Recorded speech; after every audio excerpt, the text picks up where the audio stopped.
نبی پاک فرماتے ہیں میں دعا کرنے گیا، اے اللہ میری امت پہ قحط نہ آئے. اللہ نے فرمایا حبیب نہیں آئے گا.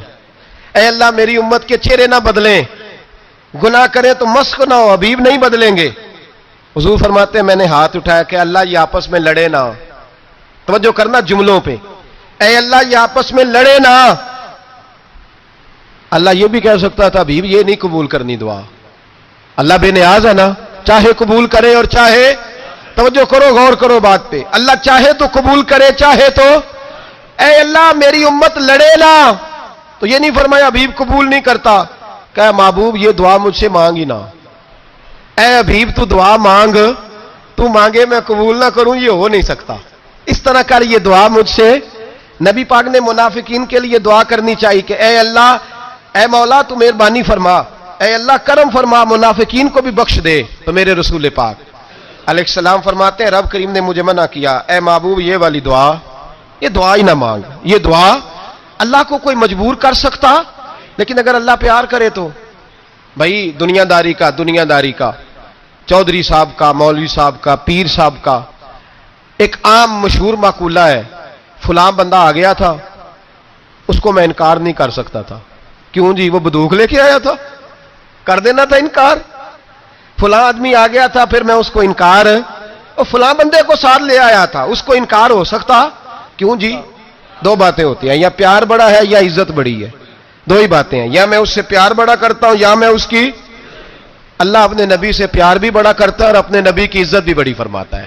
بس یہ سمجھ لے بات. وسیلے کا معنی یہ ہے کہ اللہ اپنے نبی سے پیار کرتا ہے، اپنے محبوب کو اللہ بڑی عزت عطا فرماتا ہے. نبی پاک سید عالم صلی اللہ علیہ وسلم کے وسیلے کا یہ حال تھا کہ صحابہ ہر کام کے لیے دروازہ رسول پہ پہنچ جاتے تھے. پیاس لگی تو حضور کے پاس، بھوک لگی تو نبی پاک کے پاس. حضرت ابو ہریرہ کو حافظہ چاہیے تو نبی پاک کے پاس. کسی کو اولاد کی ضرورت ہے تو وہ رسول پاک کے پاس. کسی کو طاقت کی ضرورت ہے تو وہ بھی نبی پاک کے پاس. ہر آدمی جاتا تھا، انہیں پتا تھا دیتا خدا ہی ہے پر وسیلہ مصطفیٰ دیتا ہے صلی اللہ علیہ. اور حضور نے فرمایا انما انا قاسم، بخاری مسلم ہے، فرمایا میں تو بانٹنے والا ہوں، میں قاسم ہوں، میں قاسم ہوں. واللہ یؤتی، ہاں عطا کرنے والا اللہ ہے، میں قاسم ہوں اور دینے والا اللہ ہے. صحابہ ہمیشہ نبی پاک کے واسطے سے دعا مانگتے. انہیں پتا تھا اگر تیرے واسطے سے مانگوں تو کوئی دعا بے اثر نہ ٹھہرے. ترمذی شریف، ابن ماجہ، دیگر تمام کتب میں امام احمد نے اپنی مسند میں نقل کیا. حضرت عثمان ابن حنیف کہتے ہیں میں نبی پاک کے پاس بیٹھا تھا تو ایک نابینا صحابی آئے، عرض کرنے لگے یا رسول اللہ صلی اللہ علیہ وسلم میں نابینا ہوں، میرے لیے دعا کریں اللہ مجھے آنکھیں عطا فرمائے. دعا کریں. اب حضور نے پتہ کیا کہا؟ نبی پاک نے فرمایا دو باتیں، یا تو صبر کر لے یا میں دعا کر دیتا ہوں. صبر کرے گا تو اللہ جنت دے گا، یا تو صبر کر لے یا میں. صحابی بڑے پیارے تھے، کہنے لگے یا رسول اللہ جنت تو اللہ اپنے فضل سے دے گا ہی، میں نے نہیں صبر کرنا، مجھے آنکھیں چاہیے.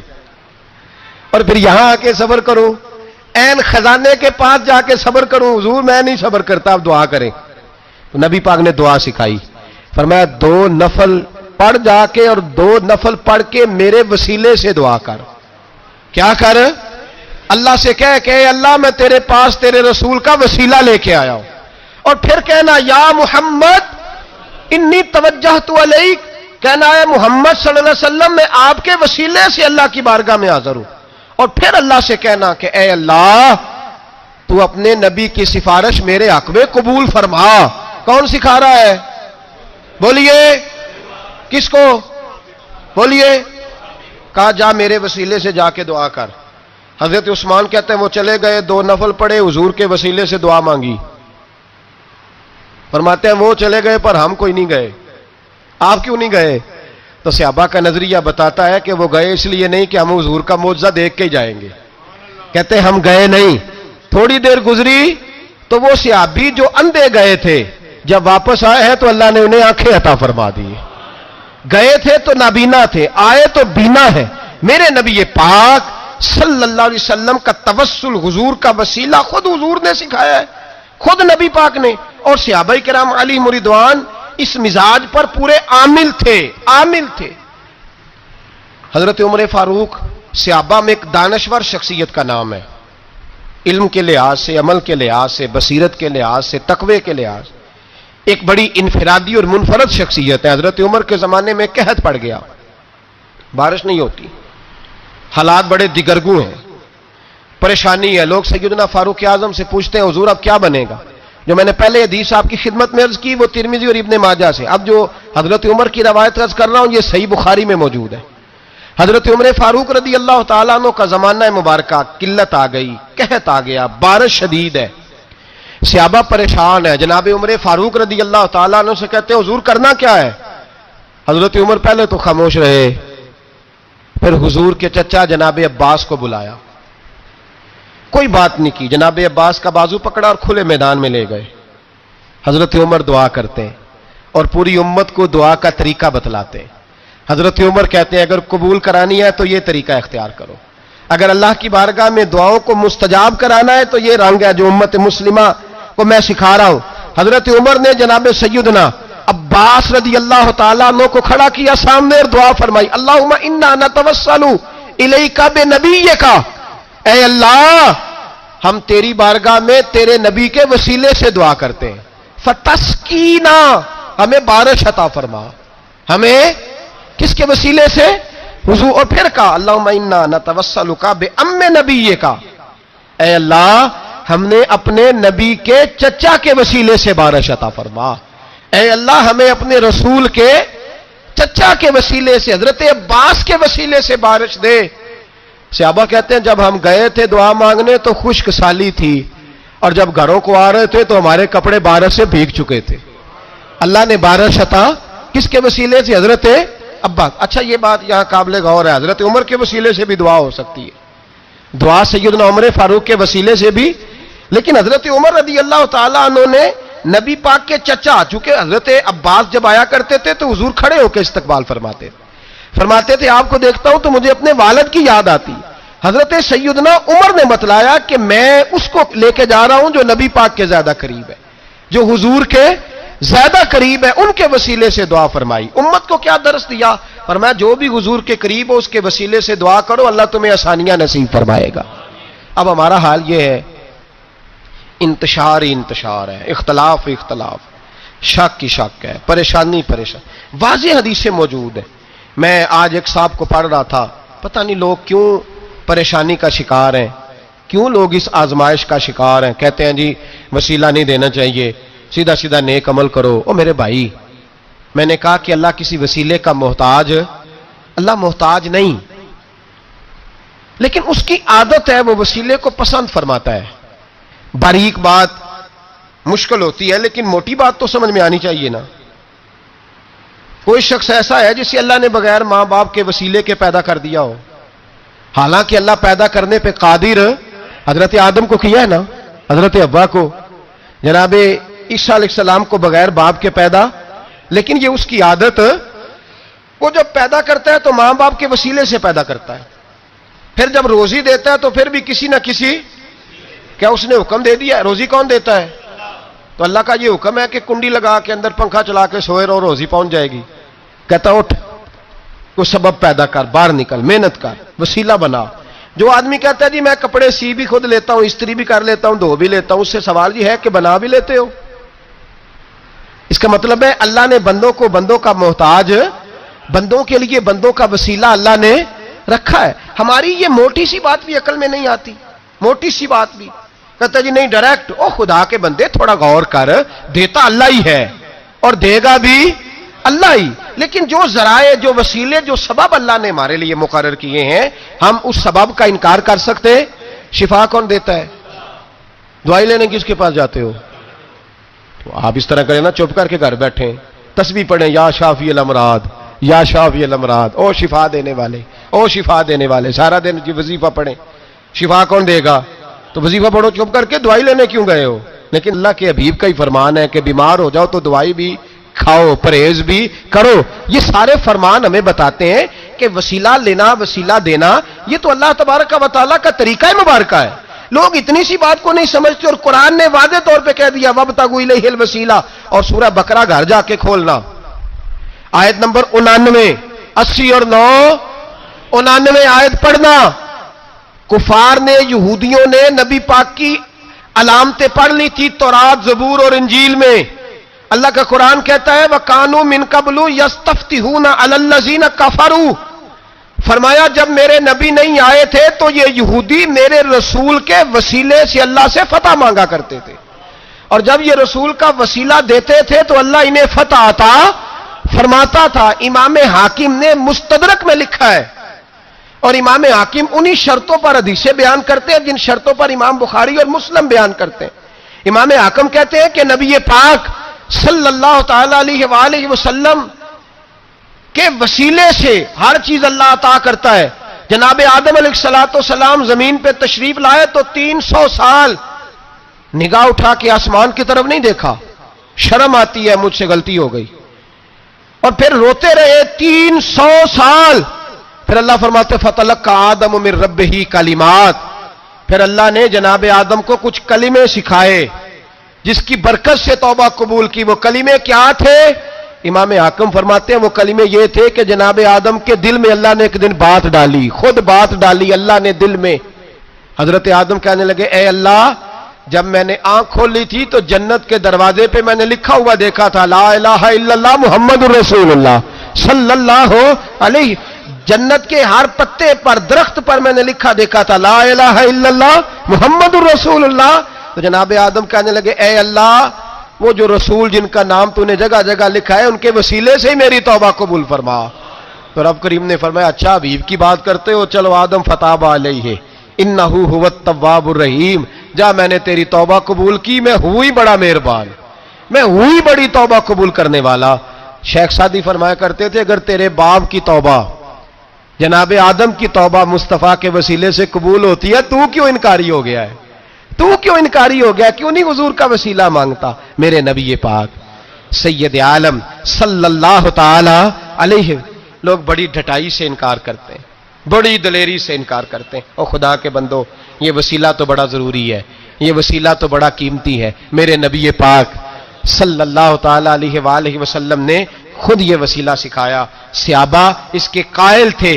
حضرت عائشہ صدیقہ کے پاس لوگ آئے، آ کے عرض کیا اے اماں جی بارش نہیں ہوتی، قحط پڑ گیا ہے. اس بات کو نا ذرا دل کی گہرائیوں سے سننا. مسجد نبوی ہے، مسجد نبوی کے ساتھ ادھر دیکھیے گا ذرا، یہ مسجد ہے، مسجد کے ساتھ حضور کی قبر ہے، ساتھ حضرت عائشہ کا حجرہ ہے. پہلے حضرت عائشہ، پھر حضور کا روزہ، پھر آگے بولتے جائیے آگے کیا ہے. چاہیے تھا نا سیدھے مسجد جاتے. حضرت عائشہ کے پاس آئے، توجہ کرنا میری بات. کہ اماں جی بارش نہیں ہوتی، کیا کریں؟ اماں جی نے مسجد نہیں بھیجا، کہنے لگی اس طرح کرو حضور کے دروازے پہ جاؤ اور جا کے نا نبی پاک جہاں دفن ہے وہاں تھوڑی سی نا جو حضور کے سار والی جگہ ہے نا قبر پہ، وہ چھت تھوڑی سی کھول دو، چھت کھول دو. صحابہ کہتے ہم گئے جہاں حضور کی قبر انور تھی، حضور آرام فرماتے، سرانے والی سائڈ سے تھوڑی سی چھت کھولی، ابھی کھولی تھی اللہ نے فوراً بارش عطا فرما دی. فوراً کہتے ہیں جب بارش ہوئی تو ہم مسجد میں شکرانے کے نفل پڑھنے چلے گئے حضرت عائشہ کے وسیلے پہ، روضہ رسول پہ. اور روضہ رسول کے وسیلے سے اللہ کی یہ طریقہ تو ہمیں صحابہ سکھا رہے ہیں. با خدا خدا کا یہی ہے در، نہیں اور کوئی مفر مکر، جو وہاں سے ہو یہیں آ کے ہو، جو یہاں نہیں تو وہاں نہیں. صحابہ تو دروازے رسول پہ جا رہے ہیں، ایک بار نہیں بار بار جا رہے ہیں. تو اکڑ کے پھر رہا ہے، اکڑ کے پھر رہا ہے. بڑی ضروری ہے یہ بات کرنی، بڑی ضروری. اور یہ بات آپ کے لیے سیکھنی، ذرا غور کریں. شیطان کی غلطی کیا ہے پتہ ہے آپ کو؟ اللہ کو نہیں مانتا تھا. شیطان کی غلطی کیا تھی؟ بولیں کس کو؟ ہے لا الہ الا اللہ کو نہیں مانتا تھا، اللہ کو نہیں مانتا تھا. نہیں تو انہیں پتہ ہی نہیں نا اس گل کا. اور میں تمہیں اگر پوچھا نا اج دی خبر کی یہ تازی، تو تمہیں پتہ ہے. اور بھائی اس کو بھی سمجھیں، یہ عقیدہ ہے، یہ ایمان ہے، میری منت ہے، اس کو سمجھ لو، یہ کام آئے گا. یہاں عجیب رٹا ہے، یہاں لوگ معاذ اللہ تبارک و تعالی اللہ کا نام لے کے در رسول سے دور کر رہے ہیں. بہت بڑا دھوکہ ہے، بہت بڑی زیادتی ہے. امت کے دلوں پر خنجر چلتا ہے. اور میرا تو کلیجہ پھٹتا ہے جب میں ایسی تحریریں پڑھتا اور سنتا. یار تو کیا بیان کر رہا ہے؟ ڈر اللہ سے مرنا نہیں، نبی پاک کو منہ نہیں دکھانا، تو کیا کر رہا ہے؟ بتا نا شیطان کی غلطی کیا تھی. وہ تو صاف ستھری بات کر رہا تھا، یا اللہ ایک نہیں تو لاکھ سجدہ کرا میں تجھے کرتا ہوں۔ اللہ نے فرمایا ادھر آنا، میرے محبوب کو سجدہ کر۔ کہنے لگا نہیں کرتا۔ فرمایا فخرج فإنک رجیم، نکل جا تو لعنتی ہے۔ جو حضرت آدم کو وسیلہ نہ مانے وہ لعنتی ہے، اور جو روضہ رسول پہ کھڑا ہو کے کہے میں نبی کو وسیلہ نہیں مانتا، جو دروازے رسول پہ پہنچ کے کہے میں نبی پاک کو وسیلہ نہیں مانتا، جو مصطفیٰ کے وسیلہ ہونے کا انکار کرے، تو کہتا ہے کہ دنیا میں وسیلہ نہیں مانتا۔ اللہ تو قیامت کے دن بھی کہتا ہے جو مصطفیٰ کے پاس سے ہو کے آئیں گے میں بخش دوں گا۔ شفاعتی لآل الکبائر من امتی، حضور فرماتے ہیں موٹے موٹے گناہگار آتے جائیں گے، کالی کملی کے نیچے چھپاتا جاؤں گا، جنت میں بھیجتا جاؤں گا۔ وہاں قیامت میں تیری معافی نہیں ہو رہی، تو یہاں نہیں مان رہا۔ بریلی کے امام فرماتے ہیں آج لے ان کی پناہ، آج مدد مانگ ان سے، کل نہ مانیں گے قیامت میں اگر۔ اور دیکھ تو کہتا ہے میری نمازیں، میرے روزے، میری زکاتیں، میرا جہاد کام آئے گا۔ سن، حضرت عبد الرحمن ابن عوف صحابہ میں سے تگڑا آدمی، اتنا بڑا شخص، اتنا بڑا آدمی کہ جس کے پیچھے میرے رسول نے نماز ادا فرمائی ہے، اتنا بڑا شخص، ہر جہاد میں سب سے پہلے، سب سے امیر تھے، صدقات خیرات بڑھ بڑھ کے دیتے تھے، ساری نیکیاں ہیں۔ ایک بی بی نبی پاک کے لیے ایک قمیض بنا کے لائی، ایک حدیث یہ ہے، یہ بخاری مسلم ہے، ایک حدیث یہ ہے کہ چادر بنا کے لائی، چادر بنا کے لائی، بڑے اچھے نقشدار نکالے، دروازہ رسول پہ آئی، حضور میری قبول کر لیں۔ نبی پاک نے چادر اوڑی، اگرچہ ان کا نام شارحین نے لکھا ہے، صحیح حدیث میں صرف ایک صحابی کے لفظ ہے۔ شارحین کہتے ہیں کہ وہ عبد الرحمن ابن عوف تھے، چلو یار کوئی اور بھی تھے تو صحابی تو تھے نا، صحابی سے زیادہ تو نیک عمل ہم نہیں نہ کر سکتے، وہ صحابی تھے یا حضرت عبد الرحمن ابن عوف تھے۔ آئے، آ کے کہنے لگے یا رسول اللہ بڑی پیاری لگ رہی ہے آپ کو چادر۔ حضور بنانے والے نے تو بڑی بنائی تھی، پر جب آپ پہ آئی ہے پھر تو نورون علی نور ہی ہو گئی ہے۔ حضور بڑی پیاری، کیا بات ہے، کیا بات ہے، مکھ چند بدر شاہ شانی ہے، متھے چمک دی لاٹ نورانی ہے، کالی زلف تے اکھ مستانی ہے، مخمور اکھی ہیں مد بریاں۔ سبحان اللہ، سبحان اللہ، سبحان اللہ، ما اجمل کا ما اکمل کا۔ اور جو آخر میں بات کی وہ بڑی بڑی منفرد ہے، کتھے مہر علی تے کتھے تیری ثنا، مشتاق اکھی کتھے جاڑیاں۔ پھر کہنے لگے کوئی مثل نہ ڈھولن دی، تو چپ کر مہر علی ایتھے جا نہیں بولن دی، تو چپ کر مہر علی ایتھے جا نہیں، لم جاتی نظیر کا فی نظر مثلے، تو نشد پیدا جانا، ایتھے جا نہیں بولن دی۔ جناب عبد الرحمن، حضور کیا بات ہے، والضحیٰ واللیل اذا سجا، حبیب کیا بات ہے۔ حضور نے فرمایا تجھے اچھی لگ رہی ہے؟ کہ حضور بڑی اچھی لگ رہی ہے، قربان جاؤں، کون دیتا ہے دینے کو منہ چاہیے، دینے والا ہے سچا ہمارا نبی۔ حضور نے فوراً چادر اتاری، کہ عبد الرحمن لے لو، دے کے حضور چلے گئے۔ صحابہ گرد کٹھے ہوئے، محفل کا رنگ ہی بدل گیا۔ تھوڑی دیر پہلے مسکراہٹ تھی، ایک صحابی غصے سے بولے، کہنے لگے عبد الرحمن یار تو تگڑا بندہ ہے، تو چاہے تو ابھی باہر جا کے 100 چادر اس طرح کی خریدے، حضور تو کسی کی قبول ہی نہیں کرتے، بڑی مشکل سے کسی کی چیز لیتے ہیں، غریب کا خیال رکھتے ہیں، حضور نے قبول کر لی تھی تو عجیب آدمی ہے، تو نے مانگ لی، یہ خیال نہیں آیا۔ پہلے مسکراہٹیں تھیں جب حضور اور جناب عبد الرحمن، اب سنجیدگی آئی۔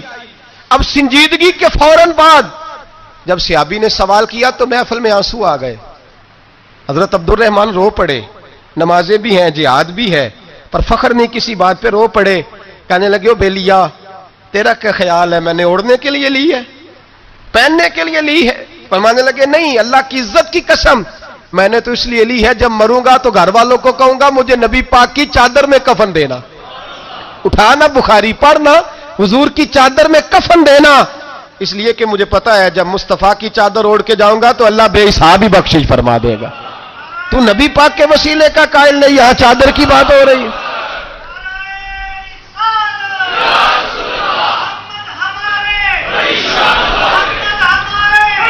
سنیے سنیے اور غور کیجئے، حضرت مولا علی شیر خدا رضی اللہ، ان کی اماں نے نا حضور سے بڑا پیار کیا۔ حضرت ابو طالب کے گھر میں نبی پاک نے پرورش پائی، ان کی والدہ حضرت علی کی والدہ جناب فاطمہ بنت اسد حضور سے بڑا پیار کرتی۔ صحابہ کہتے ہیں اس دن حضور بڑا روئے جس دن حضرت فاطمہ نے مدینے میں انتقال فرمایا۔ فاطمہ بنت اسد جناب علی کی والدہ، فرماتے ہیں جب خبر ملی کہ حضرت علی کی والدہ وصال کر گئی تو حضور رونے لگے. فرمایا وہ علی کی نہیں، وہ تو میری ماں تھی، میری اماں تھی. امام ابو نعیم نے لکھا ہے، کہتے ہیں حضور نے فرمایا جب میری اماں کو غسل دینے لگو نا، کفن پہنانے سے پہلے مجھ سے پوچھ لینا. صحابہ کہتے ہیں کفن دینے سے پہلے عورتیں آئیں، حضور کیا کرنا ہے؟ نبی پاک اندر گئے، جو قمیض پہنی ہوئی تھی وہ اتار کے دی. فرمایا چٹے رنگ کا سفید رنگ کا کفن نہ دینا، میرا کرتا پہناؤ میری اماں کو. حضور نے کفن دیا. حضرت ابو ذر غفاری فرماتے ہیں جب جنازہ پڑھ لیا نا تو نبی پاک فرمانے لگے قبر صحیح بنائی ہے تم نے؟ حضور صحیح بنائی ہے. فرمایا نہیں لگتا نہیں. فرماتے ہیں یہ کہتے کہتے میرے نبی قبر میں اتر گئے، میری آنکھیں برس پڑی. میں نے کہا علی کی اماں رب تجھ سے کیا حساب لے گا، ساری رحمتیں تو پہلی تیری قبر میں آ گئی. عشق سرکار کی ایک شمع جلا لو دل میں، بعد مرنے کے قبر میں بھی اجالا ہوگا. نبی پاک قبر میں لیٹے پھر بیٹھے. فرمایا صحیح ہے قبر. پھر میرے نبی پاک نے دفن کیا ان کو. پھر دیر تک دعا کرتے رہے اور رو کے فرمانے لگے اے اللہ اپنے نبیوں کے وسیلے سے اور میرے وسیلے سے میری اماں کی قبر روشن کر دے. حضرت ابو ذر فرماتے ہیں کسی کا دل نہیں کرتا اس کی ماں مرے، آج میرا دل کرتا تھا کاش میری مر جاتی، یہ فضیلت میری اماں کو نصیب ہوتی.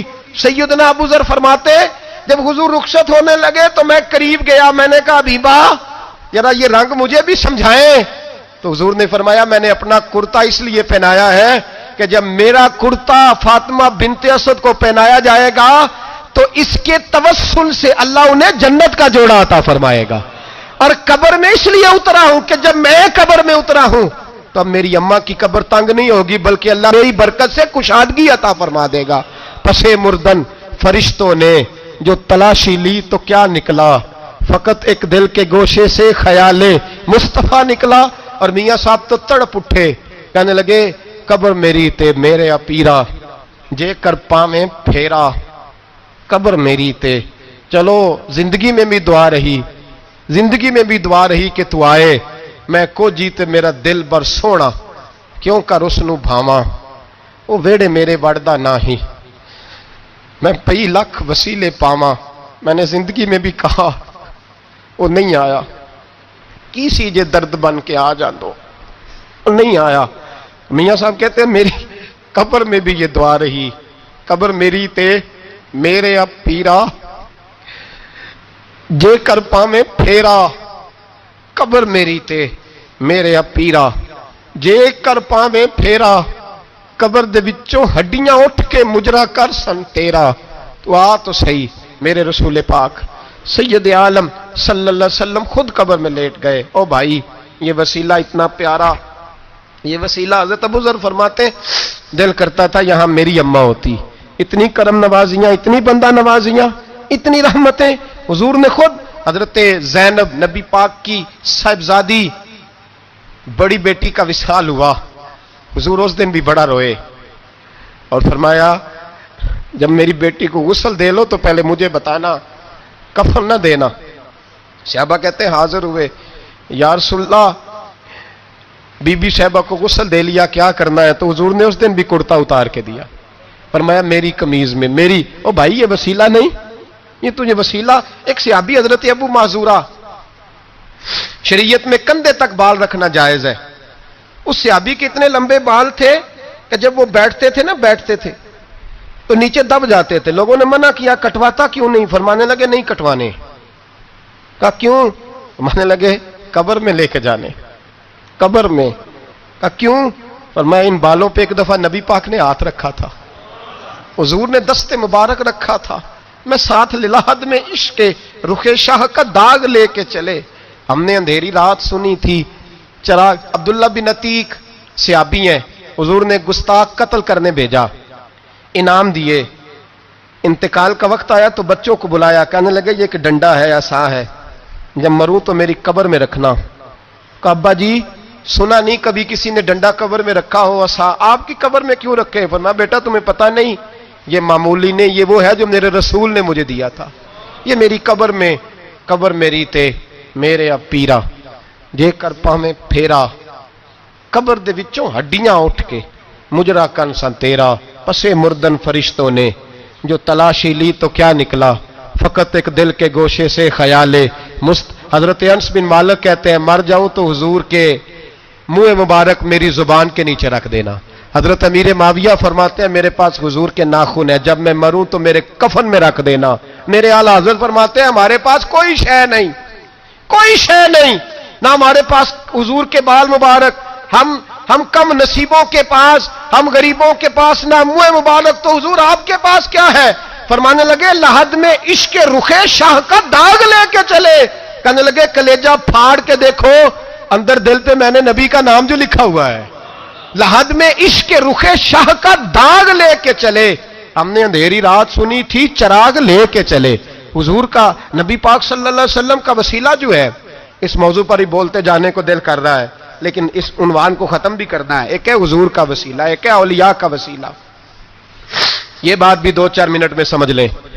صحیح بخاری مسلم میں میرے نبی پاک نے فرمایا ہے، حضور فرماتے ہیں لوگ جہاد کرنے جائیں گے، ایک زمانہ آئے گا میرے بعد لوگ جہاد کریں گے، پوچھا جائے گا تم میں کوئی صحابی ہے؟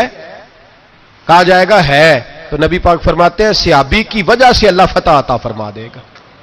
گویا ولی کا وسیلہ دینا. حضور فرماتے ہیں پھر لوگ جہاد کرنے جائیں گے تو پوچھا جائے گا مسلمانوں سے تم میں کوئی صحابی ہے؟ کہیں گے کوئی نہیں. کہا کوئی تابعی ہو صحابی کو دیکھنے والا؟ کہا جائے گا ایک ہے. تو فرمایا اس تابعی کی برکت سے اللہ فتح عطا فرما دے گا. نبی پاک فرماتے ہیں بخاری مسلم کے لفظ ہیں پھر پوچھا جائے گا لوگ جہاد کرنے جائیں گے کوئی صحابی ہے؟ کوئی نہیں. کوئی تابعی ہو؟ کوئی نہیں. کوئی صحابی کو دیکھنے والے کو دیکھنے والا تبع تابعی ہو؟ ایک تبع تابعی ہے. تو نبی پاک فرماتے ہیں اس کی برکت سے ہی اللہ فتح عطا فرما دے گا. مشکات میں بخاری میں موجود ہے. نبی پاک فرماتے ہیں یہ جو اللہ تم پہ بارشیں برساتا ہے، تمہیں رزق دیتا ہے، یہ تمہارے ضعیف لوگوں کے وسیلے سے اللہ دیتا ہے، یہ کمزوروں کے وسیلے سے دیتا ہے. مشکات میں لفظ ہے نبی پاک نے فرمایا 40 ابدال ملک کے شام میں ہوتے ہیں، جو عذاب تم سے دور رہتا ہے ان کی وجہ سے رہتا ہے، جو تم پر بارشیں برستی ہیں ان کی وجہ سے برستی ہیں. وہ کوئی بیٹھا ہوا مجھے دور دعا دیتا ہے، میں ڈوبتا ہوں پر سمندر اچھال دیتا ہے.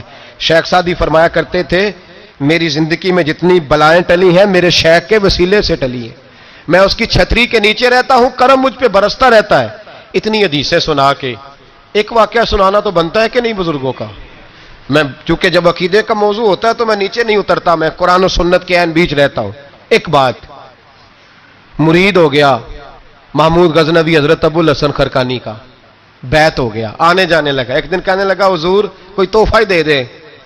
تو حضرت نے کرتا اتار کے دیا، کرتا دیا. یہ کسی کے پاس ہو تو بڑی نعمت ہوتی ہے، کسی بزرگ کا کوئی تبرک. کرتا دیا. فرمایا جب بہت زیادہ کو مسئلہ بن جائے تو کرتا سامنے رکھ کے دعا کرنا، اللہ تجھے فتح دے گا. محمود سومناتھ کے مندر توڑ رہا تھا، 2 4 5 دفعہ حملہ کیا، فتح نہیں ہوتی. اپنے شیخ کا جبہ رکھا ہے، اللہ اس کی برکت سے ہی فتح دے دے. کہتا میں نے جبہ رکھ کے دعا مانگی، اگلے دن حملہ کیا تو اللہ نے فتح عطا فرما دی. محمود کہتا فتح ہو گئی، میں رات کو سویا، حضرت ابو الحسن خرقانی خواب میں ملے اور بابا جی کو میں نے دیکھا تو چہرے پہ جلال ہے. میں نے کہا حضور آپ ناراض ہیں؟ کہنے لگے محمود تو نے کوئی قیمت نہیں ڈالی میرے کرتے کی. یہ جملہ آپ کو زیادہ سمجھ آئے گا. کہنے لگے تو ککھ مول نہیں پایا، کوئی قیمت نہیں ڈالی تو نے میرے کرتے کی، بس ایک فتح. کہ حضور کیا مطلب؟ فرمانے لگے یہ میرے وجود سے لگا ہوا جبہ تھا، میں وہ شخص ہوں جس نے زندگی پر وہ کام کیا جس میں اللہ رسول راضی ہیں، اپنے آپ پہ پابندیاں لگا کے رکھی ہیں، رب نے اپنے فضل سے بڑا نوازا ہے. فرمایا اگر تو میرا جبہ سامنے رکھ کے یہ دعا مانگتا نا، اے اللہ ہندوستان کے سارے ہندوؤں کو ایمان کی توفیق دے دے، اللہ نے سب کو کلمے کی توفیق دے دینی تھی. اب ہمارے ہاں علم سیکھنے کے لیے لوگ، فیض سیکھنے کے لیے کچھ لوگوں کی صحبت بھی اختیار کرتے ہیں، سنگت بھی اٹھاتے ہیں. اور لوگ جب جاتے ہیں پیری مریدی کے سلسلے میں تو بعض اوقات یہ سوچتے ہیں کہ کوئی رش زیادہ ہو، بعض اوقات خیال ہوتا ہے گدی بہت بڑی ہو، بعض اوقات خیال ہوتا ہے پیر صاحب مشہور و معروف ہو، بعض کا خیال ہوتا ہے کہ نسل در نسل سجادہ نشین چلے آ رہے ہوں. مختلف قسم کے لوگ لوگوں کے پاس جا کے بیٹھتے ہیں. داتا صاحب ہماری رہنمائی کرتے ہیں 1000 سال پہلے اور ہمیں ایک نسخہ بتاتے ہیں. آپ فرماتے ہیں یاد رکھنا 3 قسم کے لوگوں کی صحبت سے اجتناب کرنا. اپنا ذہن بنا لینا کہ ہر جگہ وقت گزر سکتا ہے پر ان لوگوں کے ساتھ وقت نہیں گزر سکتا. حضور کون سے؟ فرمایا ایک تو غافل اور بے عمل علماء. ڈگری بہت بڑی ہے، نام بہت بڑا ہے، لیکن عمل کمزور ہے. ان سے اجتناب. میرے اسلاف فرمایا کرتے تھے بندہ زیادہ پڑھا لکھا ہو اور پھر بے عمل ہو تو اس سے مکمل بچو. بہت پڑھا لکھا ہے لیکن بے عمل ہے، بچو. کیوں؟ فرماتے تھے اس لیے کہ وہ اپنی بے عملی پر بھی دلیلیں پیش کرے گا کہ اگر میں یہ کام نہیں کرتا یہ وجہ ہے، میرے پاس یہ گنجائش ہے، یہ رخصت ہے. داتا صاحب فرماتے ہیں بے عمل غافل علماء ان کی صحبت سے بچو. اور فرماتے ہیں ایسا فقیر جو حجرے میں بند ہو جائے اور حق بات اپنی زبان سے ادا ہی نہ کرے. وہ کہ جی میں درویش ہوتا ہوں، میں تو نہیں بول سکتا، حکومت ناراض ہو جائے گی، فلانا ناراض ہو جائے گا، اقتدار والے ناراض ہو جائیں گے، میں نہیں کوئی ایسی بات کر سکتا. قوم پریشان ہوتی ہے تو ہوتی رہے، مہنگائی کا شکار ہے تو ہوتی رہے، غریبوں پر ظلم ہوتا ہے تو ہوتا رہے. جو فقیر اس طرح کا ہے جو فاقہ مست ہو گیا ہے، جھوٹ کو جھوٹ نہیں کہتا، ظالم کو ظالم نہیں کہتا، فرمایا ایسے فقیر کی صحبت سے بچو.